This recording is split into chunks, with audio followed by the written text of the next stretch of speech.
Welcome to the Football Exponential Show. I'm Chika, and today I'm joined by Frank. Hi guys, welcome back to the show. Okay. It's going to be this is going to be a spicy one today. Frank, fortunately or unfortunately, we are talking about your club. Um, Okay, let's go. Let's go. I say your So club because you like to defend the owners. Even as a Chelsea owner, I don't feel these guys have messed up the club. Like I'm not going to spend my. no, Let's go. no, yeah, no, I know, Let's but go to the main issue today. So with okay, Chelsea losing to City at Stamford Bridge by 2 goals to 0, Haaland scoring and Rodri doubling it. I'll start. Kovacic. Sorry. Damn. Erling Haaland and Kovacic doubling. So I'll start with the first news, the breaking news before the kickoff.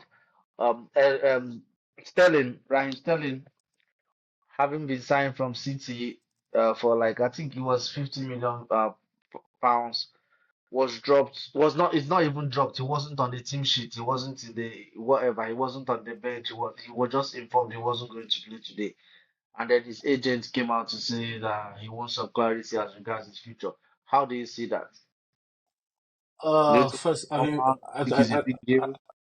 I think first of all, the statements. And the timing of the statements, being it, I think came out just around when the team news was announced, and about I think an hour before kickoff, or less than an hour before kickoff. I think the statement is really out of place. I don't want to go as far as saying the statement is ridiculous or is stupid or any of those. I'm not particularly, I'm not particularly using words like that, like laughable and other terms, other type of words to describe that statement. But I think it's not the right time, it's not the right place, and I don't think the message is coming from the right player either. I think Sterling is a player that most fans have struggled to actually take on as a Chelsea player in his short stay at Chelsea. He's been very, I think, frustrating has been the word to describe Sterling's time at Chelsea. And to be honest, it's not all his fault because there's been a lot of, and this is why I always try to be balanced when I'm talking about Chelsea players because there's been a lot of moving parts in terms of coaches, a lot of turnover in the squad and all that. So I think there's a lot that makes the atmosphere not conducive enough for certain players. But ultimately, this is Raheem Sterling, who's left Man City, has come to another big club in Chelsea, with, in my opinion, a point to prove Mhm. to his former coach at Man City, Pep Guardiola. And I think his performances, especially last season, last season as a full picture, it's been for a player as good as he is, for a player as experienced as he is, for a player that most of the younger players in Chelsea squad be looking to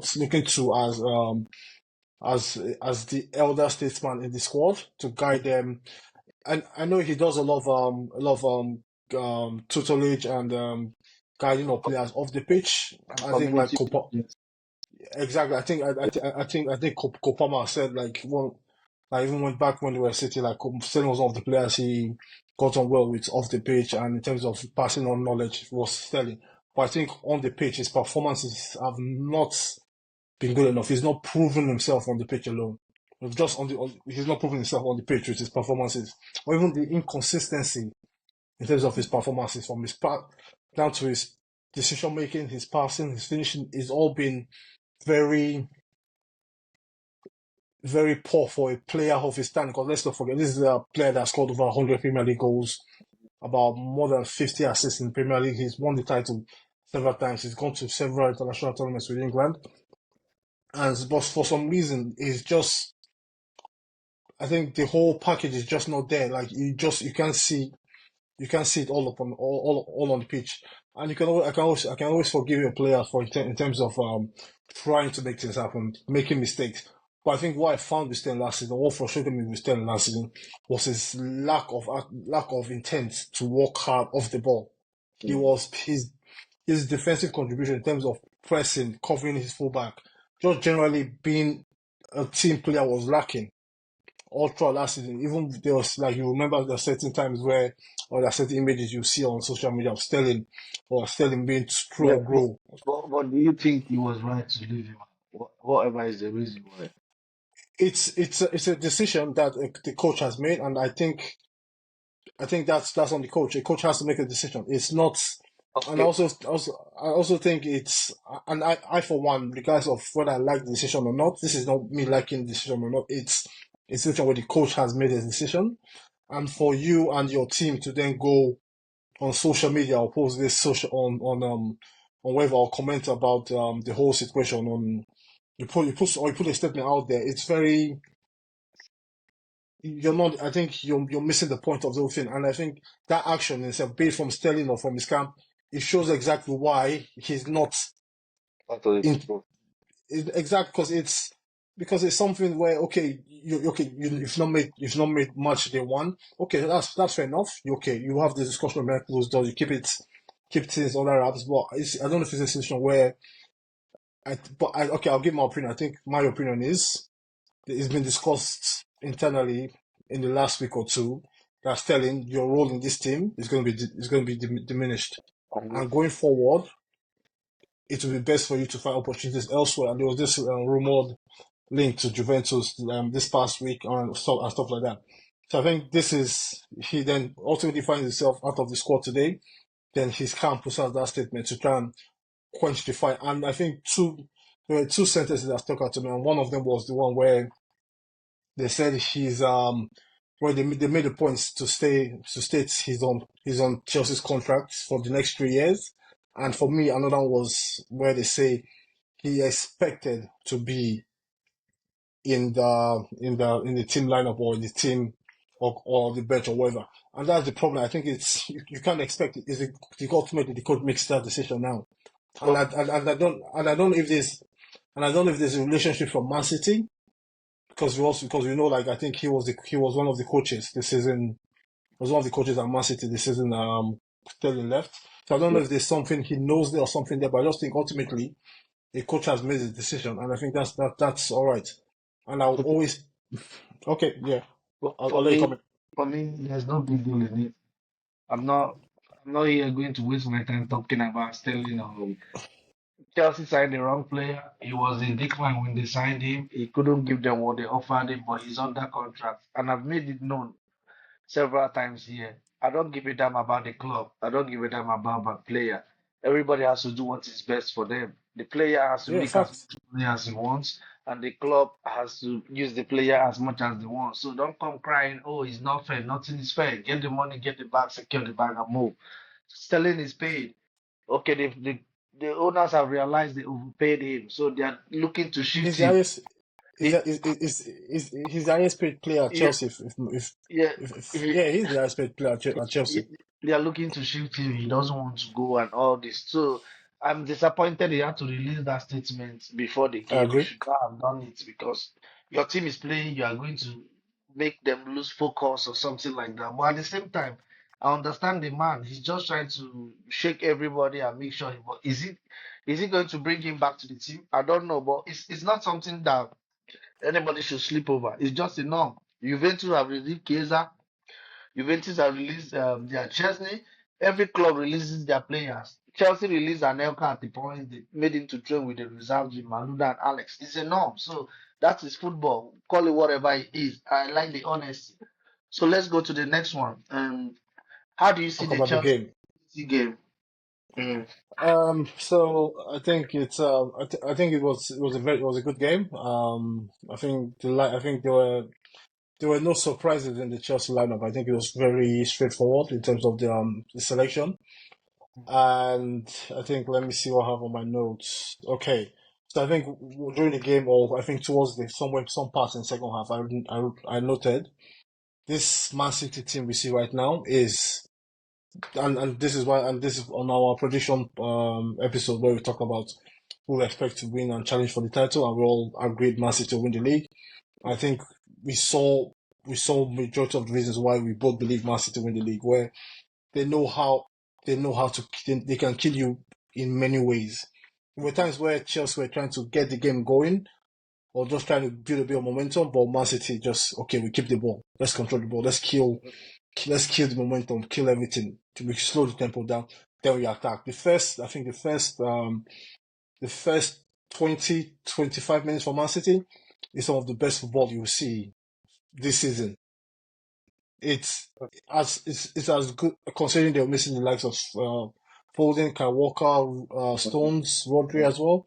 In terms of So the passing, the movement, the touch, everybody knows, every player in that team knows their role, and they're quite secure in their abilities to perform the roles they've been given that team. In terms of like you see there's no bad first touch, there's no bad pass. Every pass is connecting. You see the passing, you see the movement, you see everything's clicking. And this is, and I said on my note, like this City is the finished product.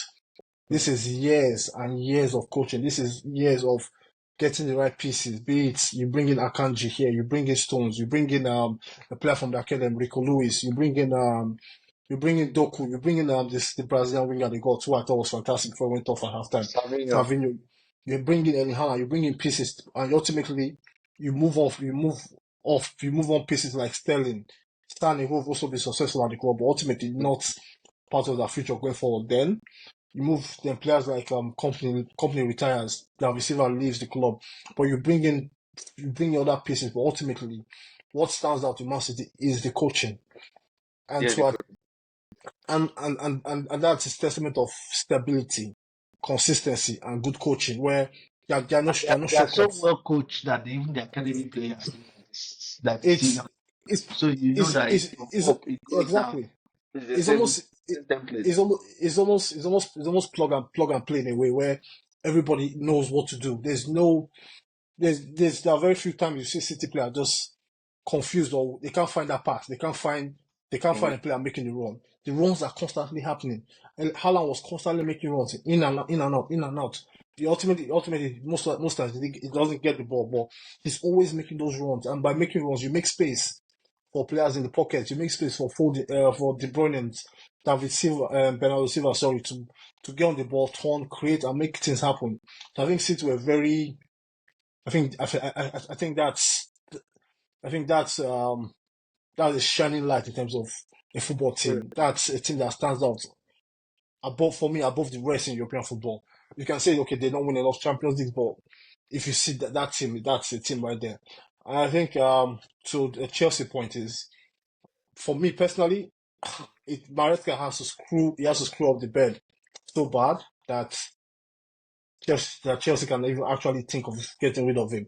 In my opinion, this is you have to get a coach and get a group of players and let them grow together. I think Chelsea squad is one of the youngest lineups on the opening day of the season in Premier League history. It's one of the youngest. You have to get a good coach that you trust, a firm coach, good coach with good ideas, and you have to trust. You have to allow them grow together, make the mistakes. If it's in terms of your build-up play, if it's to go through like a Sanchez, for example, find out Sanchez is not the goalkeeper you need, you move him on. You need to go through all these growing pains to achieve. Because ultimately, the goal, or I believe, or I feel my goal for my football club, Chelsea, is to play the kind of football that Man City plays, Arsenal plays, Liverpool played during that pump.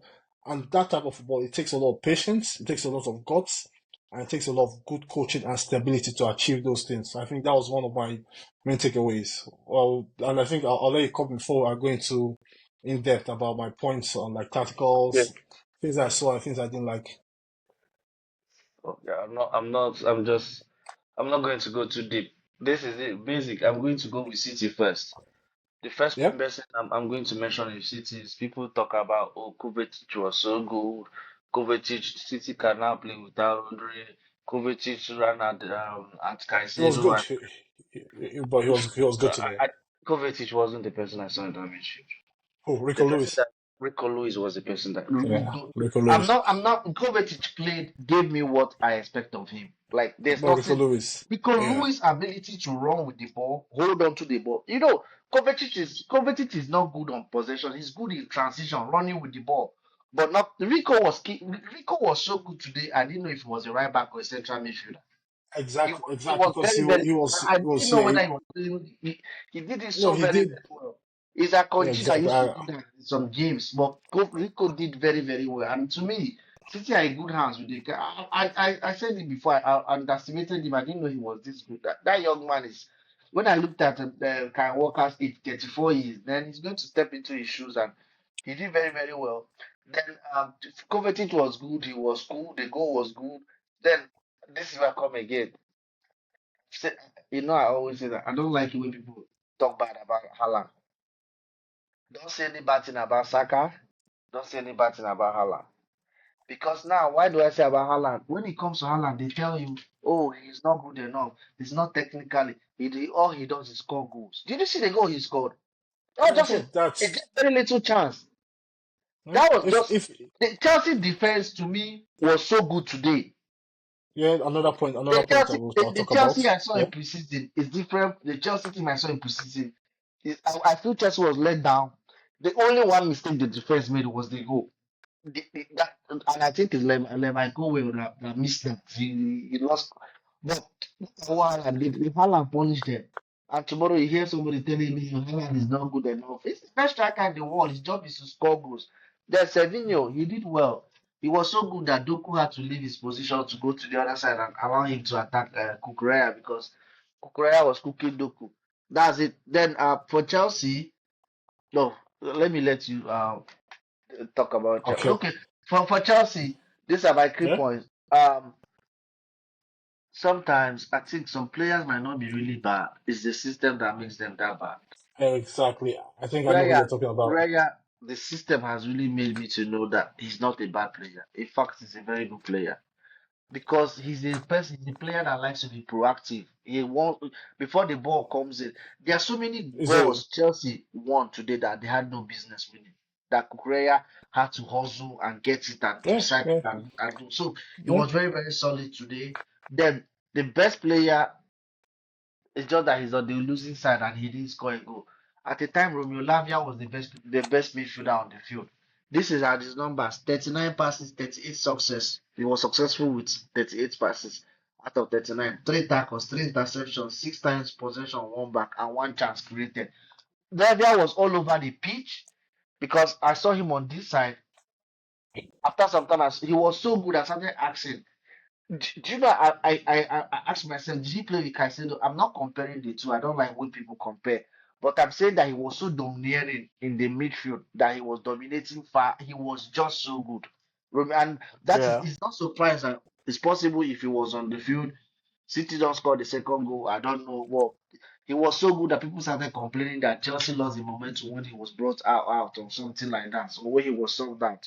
So it tells you how good he was. And then today's system, this is a referendum on Maresca. He has to think about what he wants to do.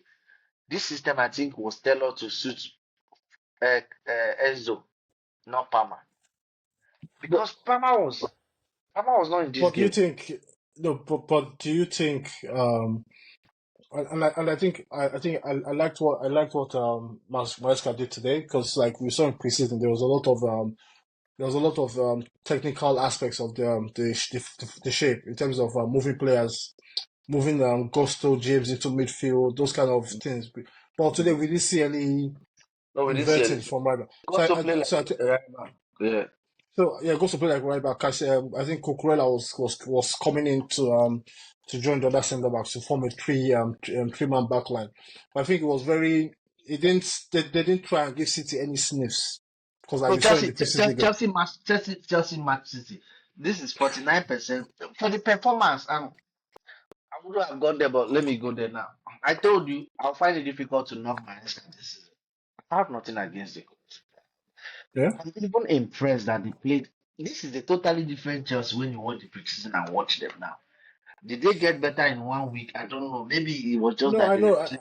I know, no, but like I've always said, like preseason is especially preseason in this in the football landscape in 2024 is less about getting the players fit and getting familiar with tactical aspects of the game or your game model. It's more about the commercial side where, and I think, for example, I think like Maesca was not, he's not said it publicly, but from like his little hints here, and I think he was not happy with the whole preseason schedule where you're playing a game, you land in one city, you train for a day, play the next day, then you fly again, train for Travel. 2, 3 days, then you play again. It's not a very conducive way to build your.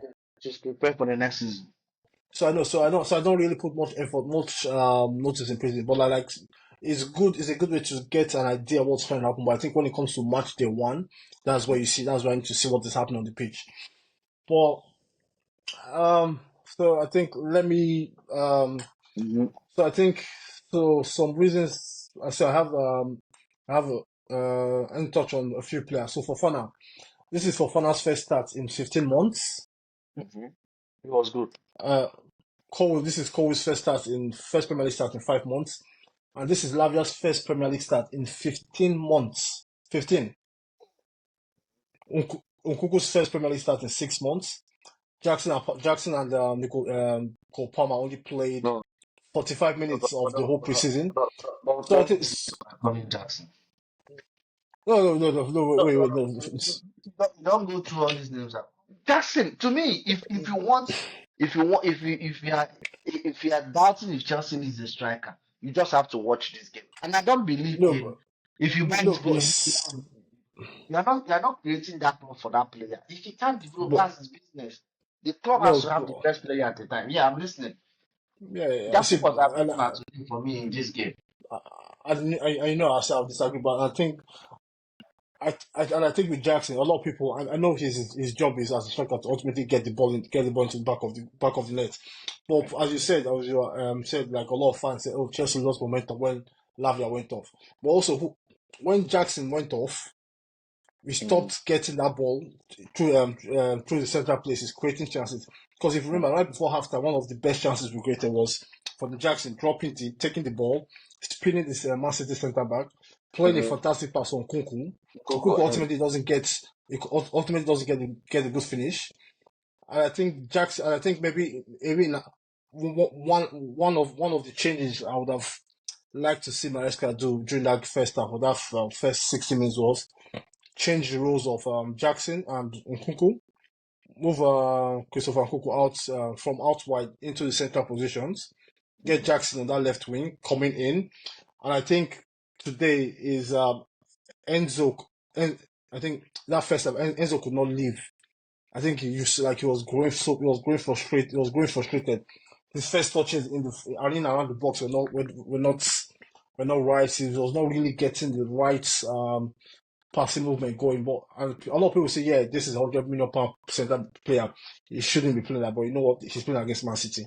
He's playing against the best team, and I think it's important to always let's put everything in perspective. Let's not always go over the top. You can criticize him, but I think I feel for Enzo particularly because it seems like whatever he When does, you like I go don't. on social media, I don't think there's a way for him to. I didn't notice is that not. I won't say hated. I don't mind using the word hated, No, but it's not I hated, but don't it's know. very. I think it's very. I think people. I think it's a situation where a lot of people already have an opinion about this player, and no matter if, as long as if Chelsea don't win, okay, these opinions will fly. These opinions are correct. It's confirmation bias. I'm not saying Enzo played fantastic today. He found it quite hard to get in the game the first time, but another thing, I think he wasn't quite. Like I've always said, the best way to get the best out Well, of did you Enzo. notice Chelsea were attacking through Nkunku's position? If Palmer gets the ball, he comes central and he crosses, plays it to Gusto to wipe it crosses. Was that a tactical instruction for them? Yeah, of course it's tactical because it's what's it called, like, because with Man City at that point in time, Rico Lewis has already gone into midfield and there's that space for Kuku to attack down that left wing. But Mm. I think Enzo was one of the was a victim of the overall shape today because like having a player like Enzo, he's not because the best of what I've always believed Enzo or the player Enzo is. I think Enzo is a player that should be modeled off Tony Cruz. Tony Cruz, where you don't want Tony Cruz playing behind the striker, pressing the Uh-huh. centre backs. That's not he Yes, can do sir. it or probably has done it in the past, but that's not the best way to utilize him. As we saw last season, Tony Cruz for most parts of last season played But as the if you play him, quarterback for Real Madrid. if you play him with Caicedo, imagine playing him with Caicedo. Chelsea don't get what Lavia gives them. no, no, no, no I know, but I know, but with hindsight, I Attack think, questioning your talent or what you bring no, no, when no, I no, have to but change everything and it still doesn't work. no, no, it's not changing everything. It's just like you put your players in the best position to succeed. And for me, the best position for Enzo to succeed is not chasing centre backs or pressing Man City's number six. Is being it could be positioned on the left or the right, or being in deeper positions, getting more touches on the ball than any other player on his team. He's he will dictate, because I saw it for a little bit when Lavia went Yeah. off. Excuse me, sorry When if you're watching this and you're enjoying what you're watching, please see the like button and then yeah, follow subscribe to our channel. yeah. Continue.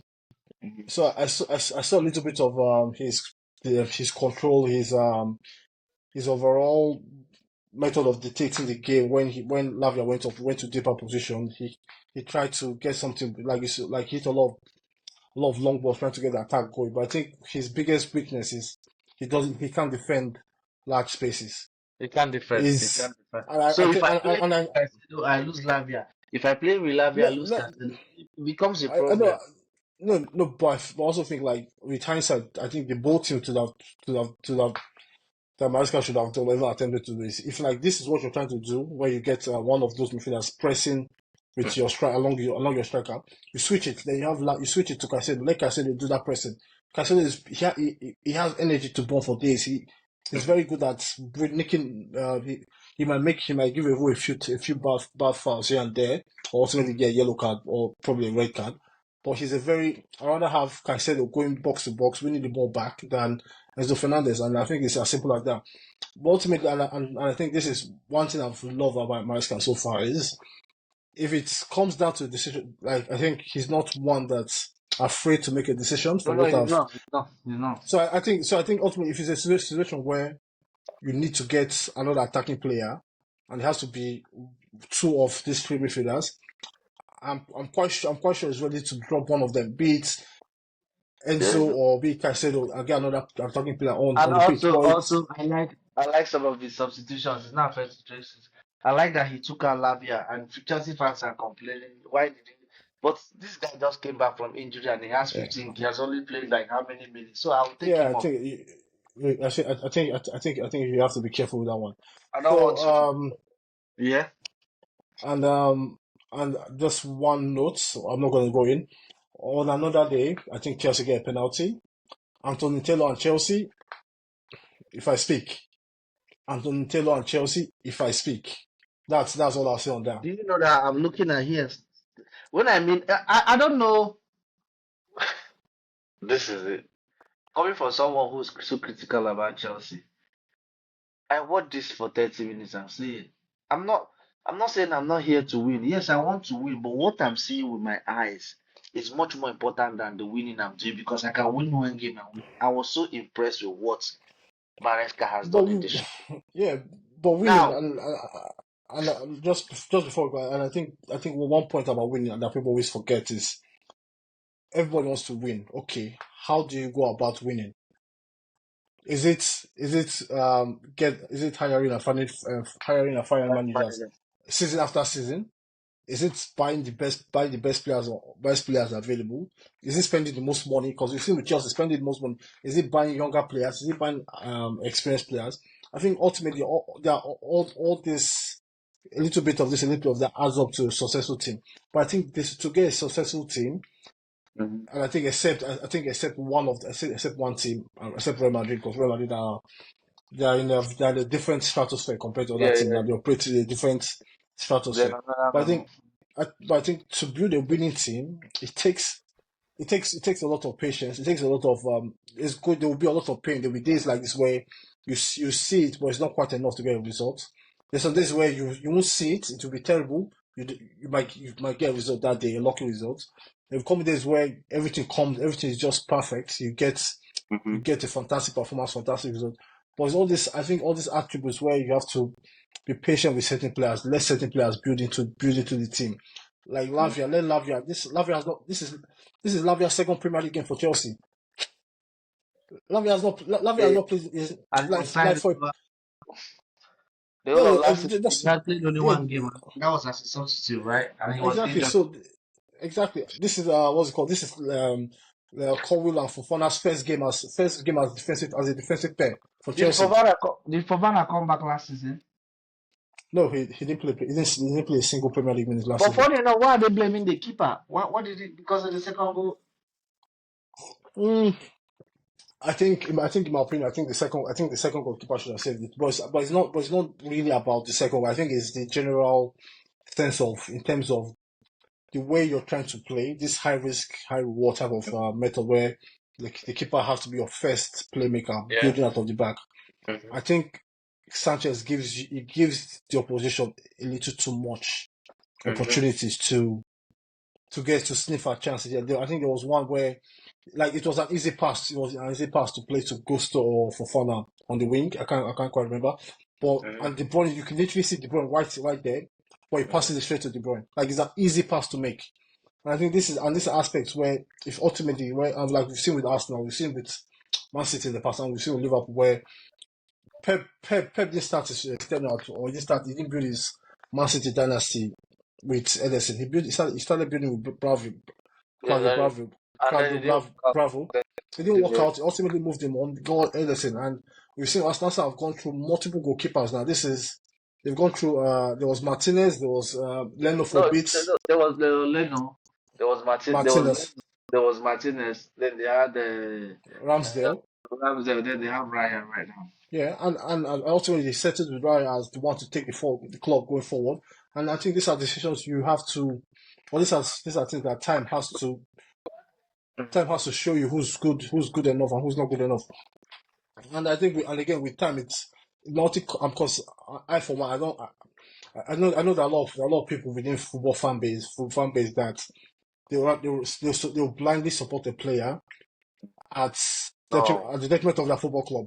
And for me, Enzo, I'm not defending or I'm just saying like you have to balance it out a little bit. But if it comes down to a situation where Chelsea football team is better without Enzo long term, then a decision has to be made. Like the same way like it's proven to be, Chelsea are going to going a direction without Sterling, without Gallagher and Chaluba, whether we like it or not. But you know what? That it is what it is. And like sometimes just I have to I know everyone has an opinion, everyone wants to voice their opinion, everyone wants to get mad. I think sometimes just you know what? First game of the season, but he the didn't way get people are criticizing Enzo in this game, I'm like, is it the same game it's that a was? He's too it's a slow. He's just not like. it's a bit it's a For example, the game has moved on. When we were growing up, you had Ronaldinho, you had the culture, you had Zidane. It was the central midfielders. Now the game has moved on now to become the wingers or the wide players, the Sakas, the Vinicius Junior. You understand what I'm trying to say? The central midfielders are no longer as skillful or no longer determined. So apart from Martin Odegaard, but even for Norway, have you watched Odegaard for Norway? Like which other central midfielder is that good? Like they make it look like I don't know. Like he's no not Fabregas.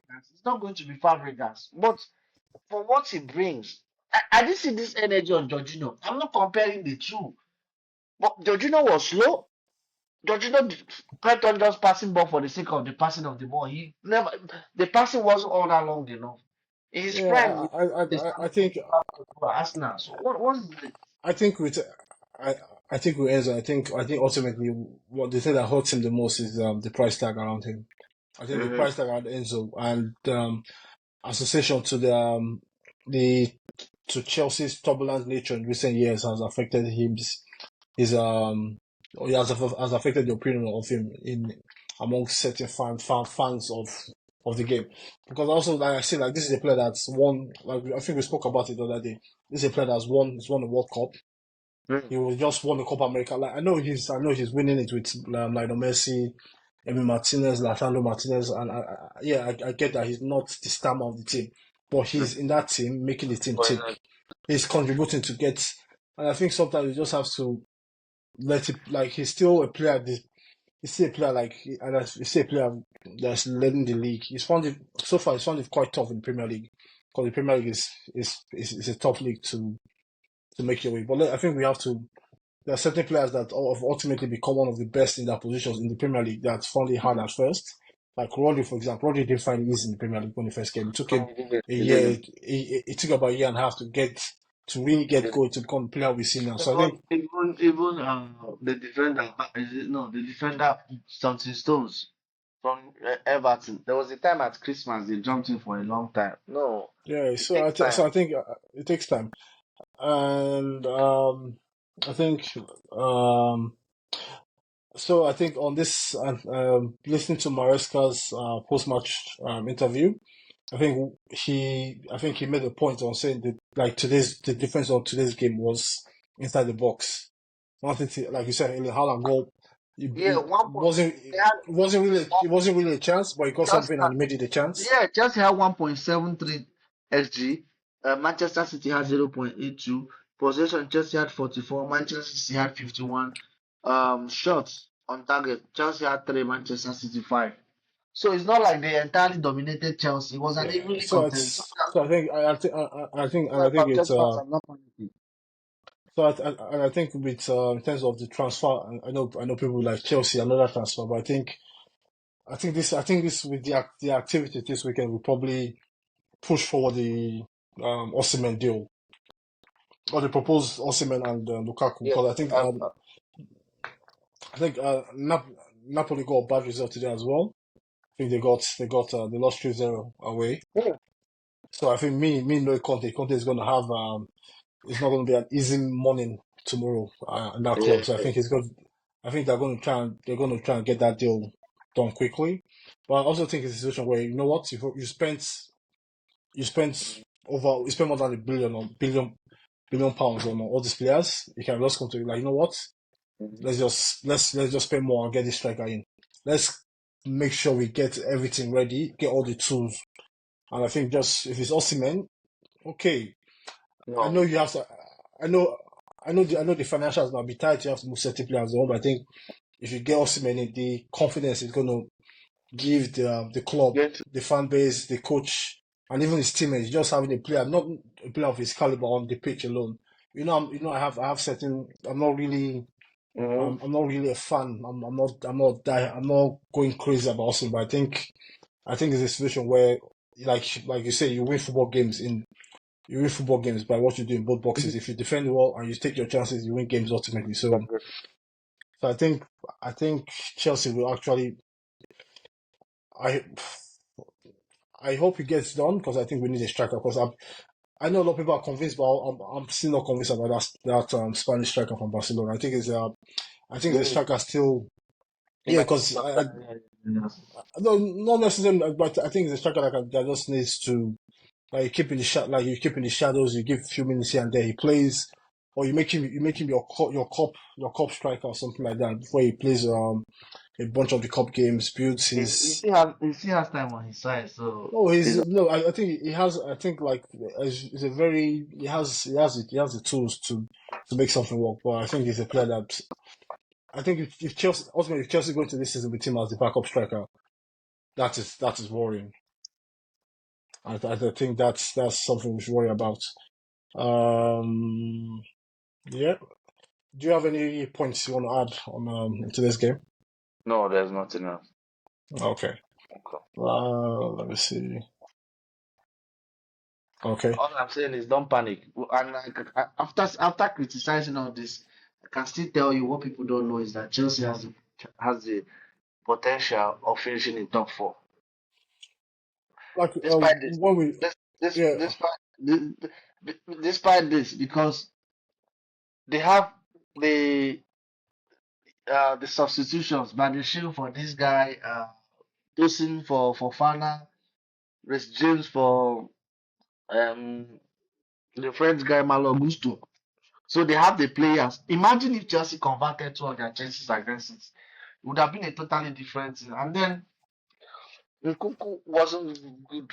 So many times when we recall Luis or with who was the person who played as a right back, he didn't know how to take him on one, and he would yeah drift it. I know but I don't think beating a player one v one is Google's strongest suit. I think it's a more I think he's better centrally around playing between the widths of the penalty Exactly. box. Yeah. I think that's where you get the best out of Nkunku. But I think our next game is I think we have a UEFA Conference League qualifier against Servette. on Thursday. I think I think that's the game Chelsea should win comfortably, and you True. probably use I think you probably use that game to give some players some more minutes in the tank because I think it was quite noticeable. Palmer was very it was quite clear he's just coming back from preseason. I think so. I think it took him a while to get good, but I think I think it was still fantastic today. Like his touches, his passes. It was. Yeah, I think it was still fantastic today. And also just one more point on. So I think on the coach, and I think it's because you know last season the whole point of all the cries from large portions of the fan base Mhm. was that Pochettino was a yes man, and Chelsea sacked Pochettino because Pochettino was a yes man, and in and so far Enzo is proving to be a different kind of coach, making his own choices, making tough. And this is why I can't emphasize this enough, making tough decisions where. Mhm. And this is why most coaches, like even Pochettino himself, Potter, Lampard, and likes They of did that, a where they lot. come in, they don't make.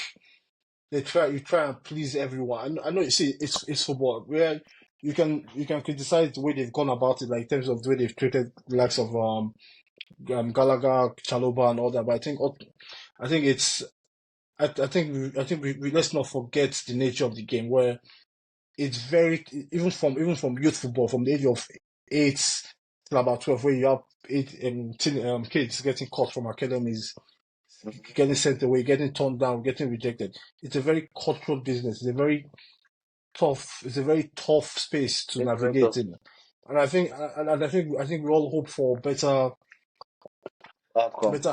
better handling of situations, but I think we should also be mindful that it's like I will always back a coach that makes decisions, be it right or wrong, but he makes his own decisions and stands by it, than a coach who comes in, placates everyone, keeps everything, doesn't really make Yeah, any decision. And I think that was one thing I didn't like with Pochettino. He tried to please keep everyone everybody. happy at the same time, like because you saw there was a lot of Conte used to do that a lot when he joins a club. The first thing he says is yeah, that he tells yeah, players who are exactly. not. Ah, Yeah, and it's simple. It comes and I think and Napoli will probably find it in the next few weeks or next few months. Is like you know the person you're getting in bed with. So I think that's down there. But I think let's leave that for today. Then we'll talk more about. I think we'll monitor Chelsea's dealings or Chelsea's. Is I think it's never a quiet day at end with Chelsea. So there's going to be a busy next few days regarding our and dear let's wait club. until So I when think they finish their transfer business, then we can exactly. Yeah. summarize. Well, but I expect a few more outgoings this week. I A think lot. I think there has to be a lot of outgoings. Get things shaking, then see because if it's I want to I want to know what happens to Achempo and then Derek George. I would like to. I think those two will stay. They'll play a bunch of under 21 games, but I think they'll be also available for the if we make it through to the UEFA conference because I think that UEFA conference is a game. I think we have enough bodies where we can have basically two starting 11s, the Premier League and that competition. Because I don't want to see the likes of Lavia, Fofana, James, Gusto playing in those competitions. Can they come back? No, no, no. Yeah, I think the competition where we can if we opt it will be a disaster if Chelsea don't qualify, but if we do qualify, I think it's a place where we can bed in a few of those younger players. But I think that's all for today. That should be all for That's today. all for today. Yeah, So if you yeah. enjoy what we had, click the like button and subscribe. Frank, what do Okay. you have for our fans? Uh, uh, thank you guys. Thanks for giving us more love, more support, and let's keep going and having good football discussions. Okay, thank you. Have a good one. Bye Okay, bye. thank you. Bye.